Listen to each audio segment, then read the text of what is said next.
پاکستان د ازبکستان په ناسته کې له ګډون خبر ورکړی. د افغانستان په چارو کې د پاکستان ځانګړي استازي په اسلام آباد کې د ازبکستان له سفیر سره د ازبکستان په کوربتوب د افغانستان په چورلیس په نړیواله ناسته کې د دغه هیواد له ګډون کولو خبر ورکړی. د افغانستان په چارو کې د پاکستان ځانګړي استازي محمد صادق پنجشنبه د چنګاښ پر 23مه د یو ټیټ په خپرولو سره په پاکستان کې د ازبکستان له سفیر عارف عثمانروف سره له لیدنې خبر ورکړی دی. هغه همدارس زیاته کړې چې هیواد به یې د تاشکند په کوربتوب د افغانستان په چورلیس په نړیواله ناسته کې ګډون وکړي. ښاغلي صادق زیاته کړې د افغانستان په اړه د تاشکند د نړیوال کنفرانس امنیت او اقتصادي بدلونونو په هکله به پاکستان کې د ازبکستان له سفیر ښاغلي عارف عثمانروف سره ګټوره ناسته ترسره شوه.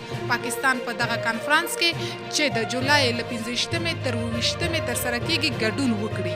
قدرمنو لیدونکو، تاسو د دې موضوع په هکله څه نظر لرئ؟ کمنټ کې شریک او چینل سبسکرایب